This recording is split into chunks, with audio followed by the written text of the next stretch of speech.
My beloved brother, my dearest sister, my friend, I want to ask you something, a question your heart may have whispered in the quietest hours of the night. Have you ever stood in prayer, your hands raised, your lips forming the words, but felt a deep, hollow space between you and the heavens? You go through the motions of your faith, you fulfill your duties, you try with every fiber of your being to be a good person, a believing soul. Yet, when you are alone and the world is silent, you feel a certain kind of distance, a quiet ache that you cannot name. You feel as though you are calling out into a vast emptiness, and you begin to wonder, is anyone truly listening? You see others who seem so full of light, so serene in their spiritual state, and you look at your own heart and ask, why do I feel so far away? Why does Allah Almighty feel so distant when I am trying so desperately to be near? If this feeling resonates with you, I want you to take a gentle breath. I want you to know that this message right here, right now is for you. This feeling does not make you a hypocrite. It does not make you weak. And it certainly does not mean that Allah Almighty is displeased with you. In fact, it may mean the complete opposite. What if I were to tell you that this painful sense of distance is not a sign of your faith failing, but a sign that your heart is truly alive? A heart that feels nothing, a soul that is truly lost, would not even notice the distance. It would not ache for a connection it has forgotten. The very fact that you feel this longing, this spiritual homesickness, is a testament to the purity that still resides within you. It is the echo of a promise your soul once made, a memory of its origin, a yearning to return to its source. We have been led to believe that a strong connection with Allah Almighty means a life of constant emotional highs, of perpetual happiness and unshakable certainty. We imagine that true believers walk through life in a state of blissful peace, untouched by doubt, sadness or confusion. But this is a beautiful misunderstanding. The stories of the most beloved people to Allah Almighty, the prophets and the righteous, are filled with moments of profound human struggle. They felt sorrow, they felt fear, they felt the weight of their loneliness. They turned to their Lord, not with perfectly composed speeches, but with trembling lips and tear-filled eyes, asking for strength, for guidance, for just a glimmer of hope to keep going. Their vulnerability was not a sign of spiritual weakness. It was the very pinnacle of their sincerity and their profound trust in Allah Almighty. So when you feel that ache inside, that sense of being far away, do not push it down in shame. Do not see it as a mark against your faith. Instead, I invite you to see it differently. See it as a sacred invitation. It is your heart's gentle way of telling you that it is time to reconnect on a deeper level. The worldly life, with its noise, its demands and its distractions, can build invisible walls around our hearts. We become so consumed with our responsibilities, our goals and our worries that we slowly, almost imperceptibly begin to feel disconnected from our spiritual core. That feeling of distance is simply your soul's alarm, a soft but persistent ringing, telling you to pause, to turn inward and to search for the path back home. It is a mercy from Allah Almighty, a way of protecting you from becoming completely lost. He is making you feel the discomfort of distance so that you will cherish the sweetness of nearness once more. Your heart is not breaking, it is breaking open. It is creating a space for His light to enter again, to fill the hollowness, to soothe the ache, and to remind you of a truth you may have momentarily forgotten. He is closer to you than you can ever imagine. My dear friend, let us talk about something deeply personal, something many of us hide from the world. Let us talk about your tears. Not the tears that fall in public, but the ones that come in the deep solitude of your own space. You are in your room, the house is quiet, and the day's facade has finally crumbled. You have been strong for everyone else. You have smiled, you have nodded, you have carried the weight of the world on your shoulders. But now, in the safety of your own company, the dam breaks. A tear escapes, then another, and soon your pillow becomes a silent witness to the grief, the fear, or the exhaustion your heart can no longer contain. In that moment, you might feel completely and utterly alone. You might feel that your pain is invisible, that your quiet sobs are lost to the night. But I am here to remind you of a beautiful, comforting truth. Those tears are among the most sacred conversations you will ever have. Each one is a word, a prayer, a story that you do not have the strength to articulate, sent directly from the depths of your soul to the boundless mercy of your Creator. Allah Almighty sees every single tear. He knows the weight behind it. He understands the unspoken pain that gives it birth. These moments of emotional release are not moments of weakness. They are moments of the most profound strength, the strength to be vulnerable and honest before the one who created your heart and knows its every secret. You are not falling apart. You are falling into the hands of the one who can piece you back together. In a world that often demands we be strong, stoic, and unshakable, choosing to let go and cry is an act of courage. It is an admission that you cannot do this alone, and that is the beginning of true reliance on Him. Prophet Jacob, after losing his beloved son, did not suppress his grief. He did not pretend to be unaffected. He turned his face towards the heavens and declared that he only complained of his sorrow and his sadness to Allah Almighty. Think of the beauty in that. He understood that his heart was created by Allah Almighty, and so its pains could only be truly healed by Him. Your heart is no different. Your sadness has a right to be felt, to be acknowledged, and to be presented to the only one who can transform it into peace. So do not be ashamed of your tears. Do not wipe them away in haste, thinking they make you less of a believer. They are proof that your heart is soft. A hard, heedless heart does not weep. It is the tender, living, feeling heart that is moved to tears.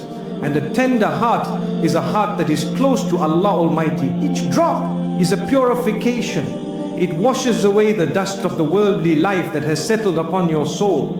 It softens the ground of your heart, preparing it for the seeds of hope and healing to grow. Consider this. Perhaps the reason you feel the need to cry is that Allah Almighty Himself is calling your heart to speak to Him in this pure, unfiltered language. He's inviting you to lay down your burdens, to release the pain you have been carrying so bravely but so heavily. He wants you to experience the relief that comes after the storm, the quiet calm that settles in the soul after it has been cleansed by tears. There is a unique closeness to Allah Almighty that is found only in brokenness, a sweetness that is tasted only in the midst of sorrow. When you are on your knees with nothing left but your tears, you are in the perfect posture to receive His mercy. You have emptied yourself of your pride, your pretenses, and your reliance on your own strength. And it is in that emptiness that His presence can be most powerfully felt. So the next time you feel that wave of emotion rising, do not fight it. Find a quiet corner, turn your heart towards Him, and let it flow. You are not just crying, you are engaging in a beautiful, profound act of remembrance and a sincere prayer that needs no words. My beloved, let us speak about a feeling that can be one of the heaviest a heart can carry. It is the feeling of guilt. It is that cold, hollow ache that settles in your chest after you have done something you know you should not have. You made a mistake, you transgressed a boundary, you hurt someone, or you hurt your own soul. And in the aftermath, a voice begins to whisper. It tells you that you are tarnished, that you are unworthy. It makes you feel distant, dirty, and disconnected from the light of your faith. You might even find it difficult to stand in prayer, feeling like a fraud. You wonder, how can I face Allah Almighty after what I have done? How could He possibly forgive me this time? This feeling of guilt can be so powerful that it paralyzes you, making you believe that the path back to Him is closed forever. But what if we have been looking at guilt all wrong? What if that heavy feeling is not a punishment, but a profound mercy? What if it is not a wall separating you from Allah Almighty, but a sacred echo, a signal from your soul that it knows it has strayed and wants to find its way back home? Think about it. A person whose heart is truly sealed and lost feels no guilt. They sin and they move on, their conscience undisturbed. The very fact that you feel the sting of remorse is a powerful and beautiful sign. It means your spiritual heart, your inner core is still alive and well. It still recognizes truth from falsehood, light from darkness. That discomfort you feel is a gift. It is Allah Almighty's gentle way of tapping on your shoulder, of saying, my child, this is not who you are. This is not the path of peace. Come back. We'll take this beautiful signal of guilt and twist it into a tool of despair. He will tell you, you have failed again. You are hopeless. Allah Almighty is tired of you. There is no point in even trying anymore. And this is His greatest trick. He wants you to become so lost in the shame of your sin that you forget the boundless, infinite nature of your Lord's mercy. But Allah Almighty's message is the complete opposite. He calls out to us, not as saints or perfect beings, but as His servants who have wronged themselves. He acknowledges our human frailty, our capacity to make mistakes, and then He gives us the most beautiful command. Do not despair. It is a command, not just a suggestion. It is as if He is protecting us from our own hopelessness, reminding us that His capacity to forgive is far greater than our capacity to sin. His door is never closed. His mercy is not a finite resource that runs out after a certain number of mistakes. It is an endless ocean, and your sincere return is all that is needed to be washed clean. So when you are sitting with that feeling of guilt, I invite you to see it not as a source of shame, but as a catalyst for one of the most beloved acts of worship, a sincere return. That guilt is the motivation you need to turn back to Him with the humility you might not have had before. It breaks your pride. It softens a heart that may have become hardened. It makes your prayer forgiveness not just a string of words, but a genuine, heartfelt cry for help. This is the moment your relationship with Allah Almighty can deepen in a way it never could when things were easy. You are no longer approaching Him from a place of self-righteousness, but from a place of complete and utter need. And Allah Almighty loves a servant who comes to Him in this state. He loves the broken heart that seeks to be mended by Him. He loves the tearful admission of fault and the quiet promise to try again. Do not let yourself be trapped in the past. Your sin was a moment, but His mercy is eternal. Acknowledge your mistake, feel the remorse, and then turn that guilt into a beautiful, hopeful prayer. Ask for His forgiveness, and then, most importantly, believe that you have been forgiven. For the promise of our beloved Prophet Muhammad, peace be upon him, is true. The one who returns from a sin is as pure as one who has never sinned at all. My friend, there is a state of the heart that can be even more confusing than sadness or guilt. It is the state of emptiness. It is a profound spiritual stillness, a quiet numbness where you feel disconnected not only from others but from the very acts of worship that once brought you comfort. You stand for prayer and your mind wanders. You recite the words, but they feel like empty shells devoid of meaning or impact. You raise your hands to make a personal prayer and you cannot find the words or even the feeling to convey what is in your heart. It feels like you are going through the motions, a spiritual automaton, and a deep sense of unease settles in. You start to question everything. Is my faith gone? Have I become a hypocrite? Why do I feel nothing when I should be feeling everything? This spiritual dryness can be one of the most isolating and frightening experiences for a believer, because you do not even know where to begin to find your way back. If you are in this place right now or have ever been, I want you to know that you are not alone in this landscape. This is a known terrain on the spiritual path, a valley that even the most righteous of souls have had to walk through. It is a test, but not in the way we might think. It is not a test of your emotional capacity. It is a test of your sincerity and your steadfastness. It is easy to worship Allah Almighty when your heart is overflowing with love and spiritual sweetness. It is easy to pray when tears flow freely and you feel an electrifying connection. But the true measure of your commitment, the true depth of your belief, is often revealed in these quiet, dry seasons. It is in the choice to show up even when you feel nothing. It is in the decision to stand on your prayer mat when your heart feels like a stone. It is in the whispering of His name even when your soul feels barren. This is an act of the most profound love. It is telling Allah Almighty, "Oh my Lord, I am not here for the feelings. I am not here for the emotional high. I am here for you. My feelings are fickle and they change like the seasons, but you are the eternal, unchanging reality. So I will continue to show up for you whether I feel soaring in the heavens or crawling through a desert. My worship is not conditional upon how I feel. It is a testament to my belief in you." This is a level of spiritual maturity that is forged only in the crucible of such tests. Allah Almighty is teaching you to detach your faith from fleeting emotional states and to attach it to the unshakable truth of His existence and His right to be worshipped. He is purifying your intention, making sure you are seeking His face and not just the comfort that His remembrance can bring. Furthermore, do not underestimate the value of your deeds in these moments. The Prophet Muhammad, peace be upon him, taught us that the most beloved deeds to Allah Almighty are not necessarily the grandest or most emotionally charged ones, but those that are done consistently, even if they are small. Your 2 units of prayer offered with a tired, empty heart may be heavier on the scales than 100 units offered in a state of spiritual ecstasy, because it required more from you.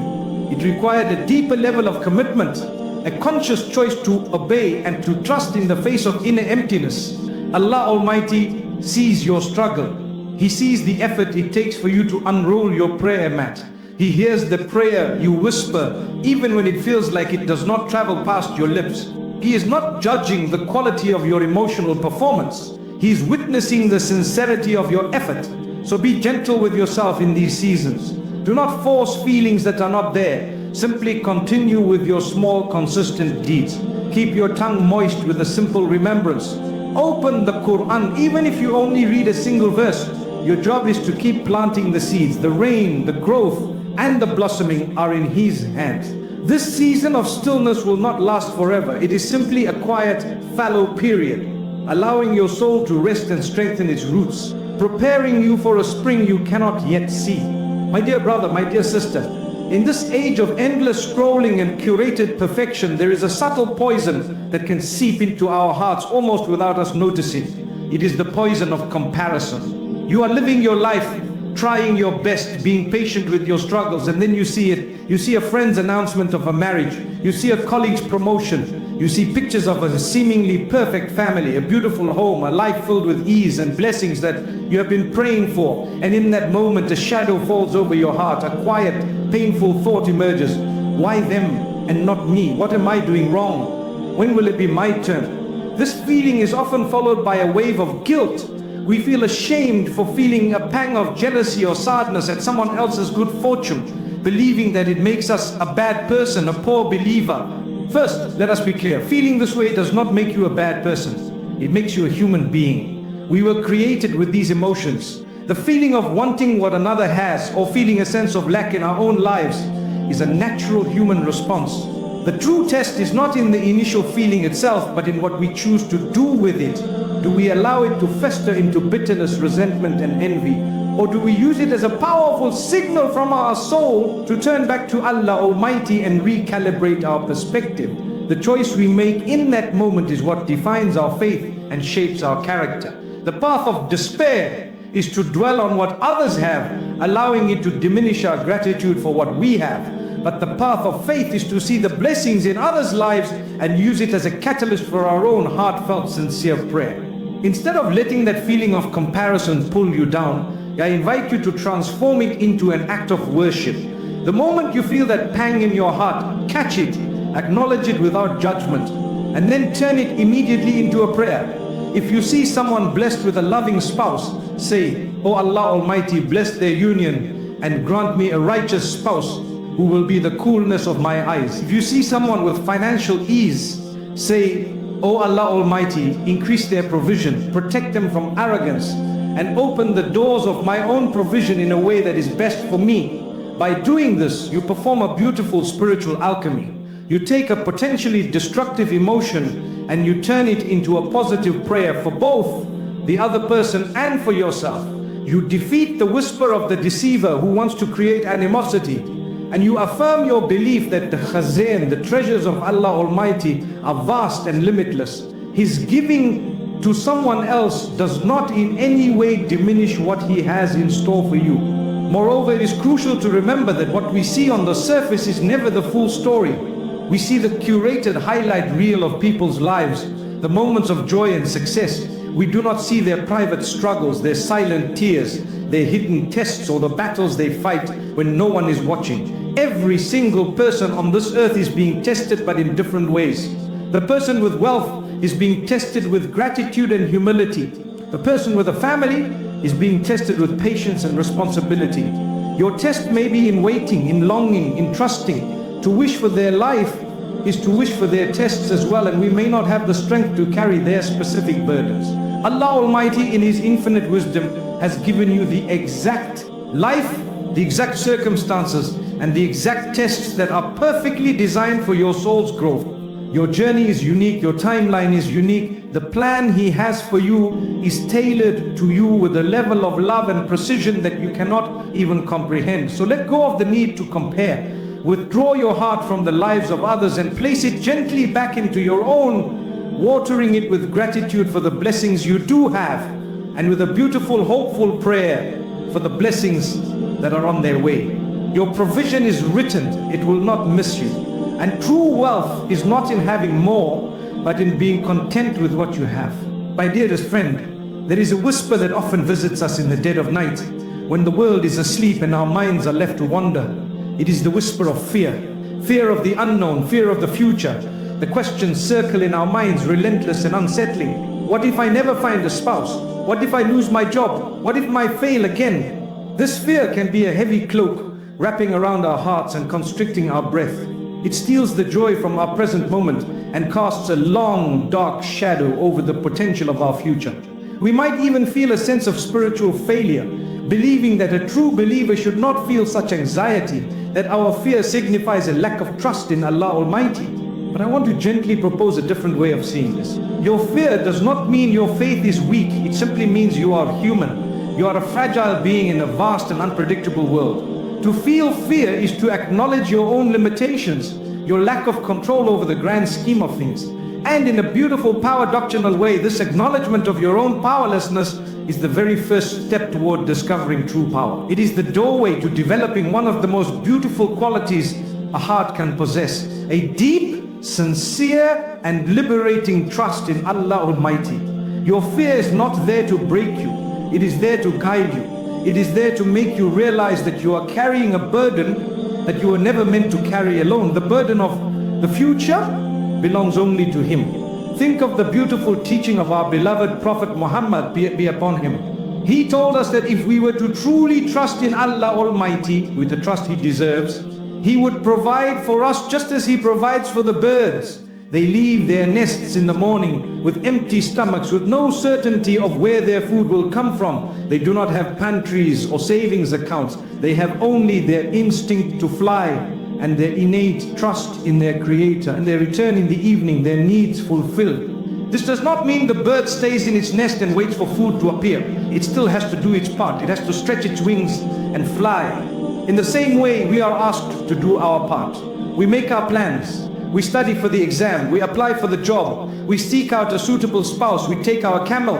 But after we have done our part, we must learn to release the outcome. We must hand over the results to the one who has a perfect plan, a plan that is far more beautiful and wise than anything we could ever conceive for ourselves. Your anxiety often comes from a place of wanting to control the uncontrollable. You want a guarantee, you want a clear roadmap. But faith is about walking forward even when the path is not fully illuminated, trusting that the one who guides you knows the way. When fear begins to whisper in your ear, use it as your cue to turn to Him in prayer. Speak to Him about your fears, lay them out before Him. Say, "Oh Allah Almighty, I am scared.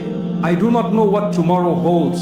I feel weak and uncertain. I am placing my future, my hopes, my worries and my entire being into your hands. For you are the best of planners. You are sufficient for me." This act of consciously handing over your fears is transformative. You will feel a weight lift from your shoulders. It does not mean the challenges will magically disappear, but it means you are no longer facing them alone. You are now facing them with the quiet confidence that the Lord of the worlds is by your side. Remind your heart of His promise. He is enough for anyone who trusts in Him. Let this be your anchor in the stormy seas of uncertainty. Take it one day at a time, one breath at a time. Do your best in the present moment and leave the rest to the one who has never forgotten you and will never abandon you. Your future is safer in His hands than it could ever be in your own. My beloved friend, we have walked together through the valleys of our hearts. We have spoken of the ache of distance, the sanctity of our tears, the echo of guilt, the stillness of a tired soul, the shadow of comparison, and the whisper of fear. These are not just abstract concepts. They are the real lived experiences of so many of us who are striving on this path. They are the quiet battles we fight behind our smiles, the silent struggles we carry in the depths of our being. And perhaps after days or weeks or even years of wrestling with this inner turmoil, you experience something unexpected. You experience a moment of calm. It is a quiet, gentle peace that settles over you for no apparent reason. The problems may still be there. The future may still be uncertain, but for a fleeting moment, the storm inside you subsides and you can breathe again. Please, I want you to cherish this moment. Do not dismiss it as random or insignificant. This sudden, unexplainable peace is a gift. It is a sign. It is a direct mercy from Allah Almighty, a gentle caress for your weary soul. It is His way of telling you, I am here. I have seen your struggle. I have heard your silent prayers. I have witnessed your steadfastness, and here is a moment of rest for you. This calm is a foretaste of the healing that is to come. It is a reminder that even after the darkest night, the dawn will always break.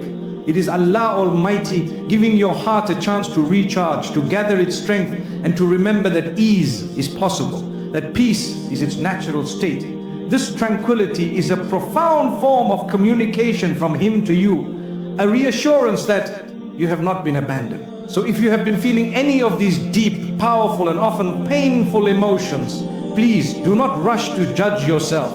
Do not fall into the trap of thinking that these feelings mean you have failed, that your faith has crumbled, or that Allah Almighty is far from you. In truth, the very opposite may be true. These emotions, in their raw and honest intensity, are proof that your heart is still soft, still searching, still yearning for its true home. You are not distant, you are not forgotten, and you are certainly not broken beyond repair. Your spiritual sensitivity is a blessing. It is the very thing that is trying to guide you back to the source of all peace.